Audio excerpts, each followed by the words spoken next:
To EV or not EV? That is the question. Well, I've got the answers for you. Stay tuned. I'm going to tell you my experience about having an EV. What's going on, guys? I'm Garrett. I'm a licensed electrical contractor in the United States, and I want to give you my experience after 10 years of owning EVs, what my experience is and what I recommend you take the leap into EV or not. So, first rule. If you have your own home with your own electric meter, yes, you go EV. If you have to park on a street, in a driveway, you live in an apartment, in a condo, and you don't have your own electric meter, meaning the bill doesn't come directly to you, do not go EV. Because then you're going to be stuck with our fledgling charging network, or you're going to be stuck with a blink or a charge point that's going to take a fee. You're going to have to pay a fee to them. You don't need to do that. You should just be paying your straight kilowatt hour rate from your electric meter. If you do have those features, okay, here's the other caveat. You must have a garage if you live in a very cold climate. If you're in Canada and you don't have a garage, if you live up in Chicago or in the northern parts of the United States, you gotta have a garage. You can't leave your EVs out. You have to take care of these batteries. You don't want to freeze these batteries up. So what I do is, I live in New Jersey, which can get really cold, but it also is a little more tempered than is in Chicago. I mean, we did have the really frozen winter this year like you guys, but I didn't experience any issue because I have a garage and I keep my EV plugged in to charge to 80% every day. No matter what the charge is when I get home, I plug it in. So now, let's talk about the depreciation of the cars. I think right now is a fantastic time to buy an EV if you don't have to go into debt. If you have the cash, you don't have to pay the interest rates. They've come down so much because of Hertz. Hertz has crushed us. This guy, Hertz, that rental car company, they really imploded. You know, that's why you got to take baby steps in life, guys. When you jump into things so fast and so hard, you can get crushed, right? I mean, let's look at that. Here's a company that bought, 20,000 or more Teslas, right? And they didn't understand it, and the public isn't ready for it, right?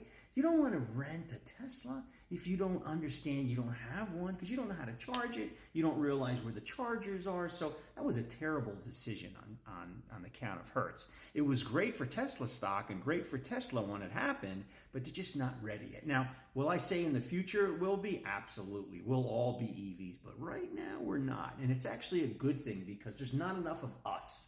There's not enough electricians, electrical contractors, and grid to fulfill the need of EV charging. Could you imagine if we all went to EV charging?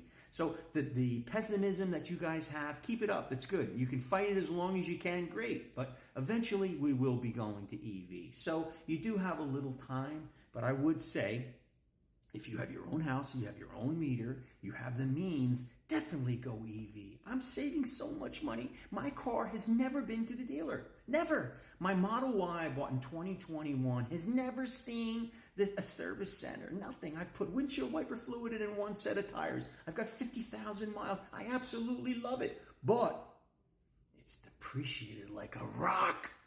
So I bought my car in 2021. I bought it in, my car's a 2021. I bought it in October of 2020. It was 50 grand, and I paid 8,000 for the full self-driving. And stupid me, if you're gonna buy a Tesla, don't buy the full self-driving, right? Put it on your credit card. All these accessories and updates, you can use your credit card. You get the same price and you get credit card mileage. I'm so stupid. I didn't realize it when I bought my Tesla. I bought the full self-driving right there, and then I had a loan. So I'm paying interest on that from that full self-driving, right? Didn't need to do that. I could have put it on my credit card. Okay. Now, so I bought it in 2021. It was a 2021. I bought it in October of 2020. And it went up in value, right? You know, after the pandemic, it was like, whoa, you know, Teslas were like the thing, right? It was like, wow, what an investment. This is a car that actually appreciated. So now we fast forward to August of 2023. I get an email from Tesla. Hey, fellow Model Y owner, we're going to give you an opportunity to upgrade into a new Tesla, and we will include your previous investment in full self-driving to the new one. And that's the only way I would ever trade my Tesla in. I mean, if I paid the $8,000, which I think it's $12,000 now for full self-driving, I don't want to give that up. I'm definitely going to have that moved into the new one. So they have these unique times that they tease when they want to push their numbers. They tease fellow owners to give them that little gift, right? So the first time it happened was in August of 2023, and my car was worth $33,000. I was like, wait a minute, $33,000? That's a big hit for a car, right?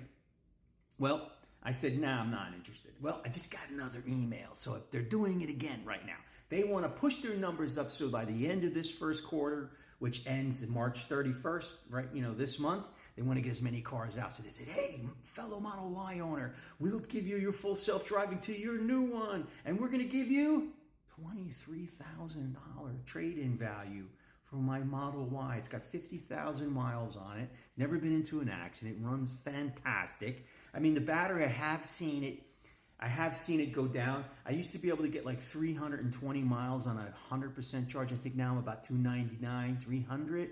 And it's pretty accurate. Those amounts that show how many miles it is, it's pretty accurate. So I can see it's already a 8 or 9% depreciating the battery after this many years, but it's still acceptable, and I still absolutely love it. But it hurts to say, wow, I paid this much for the car and it's only worth this much. And I have to blame Hertz for that, for flooding the market, and Elon for lowering the price. But I talked to a buddy, he said, you know what, maybe the car should have been cheaper. Maybe the greed, maybe that money grab in the beginning was too much, right?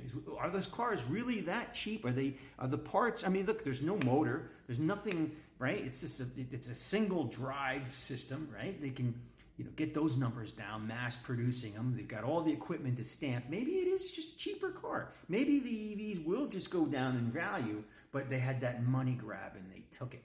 I don't know. So that said, I'm also a little disappointed in just Tesla. Now, I have to say I am a Tesla investor. I have a small stake. To me, it's a big stake, but it's a small stake in the big picture of things of Tesla stock. And I have not been buying it, even though it's been taking a dip lately, because of a video I saw. And I'm really surprised, and I invite you guys to go watch the video. It's on YouTube. It's Sandy Munro visits the Tesla Gigafactory, and I believe it's in Texas, wherever they're making the Cybertruck.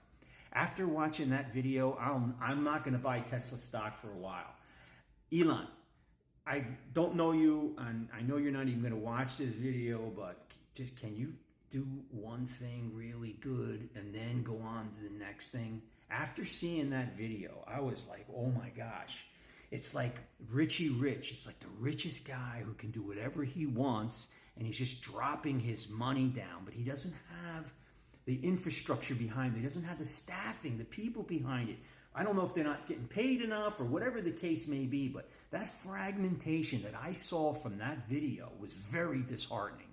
I mean, we had all these leaders of these different branches inside that Cybertruck. I mean, that almost seems like it was an underground video. Like, there's no way Elon Musk would allow a video like that to be posted, but it's out there.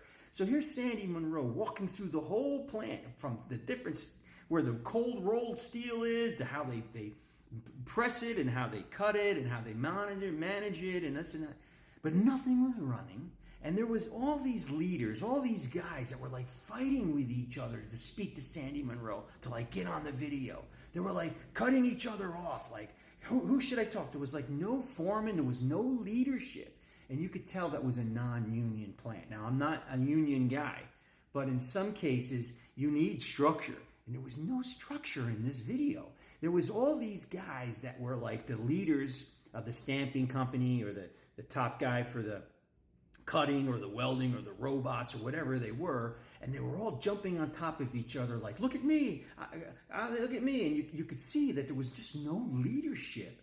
And it would have been very difficult to work. I could never work for a company like that. I couldn't work for guys like you that were like, look at me, and jumping on top of each other, and so fragmented. They were like just standing there waiting to be released. Like the factory wasn't going. It was very disheartening. What a terrible video. I recommend that you pull that video off, because it's making guys like me that has a little inside information really doubt Tesla. So I'm not giving up on it, because the intuitiveness of anything Tesla works. The apps work. Anytime you need something to work, or you touch that screen,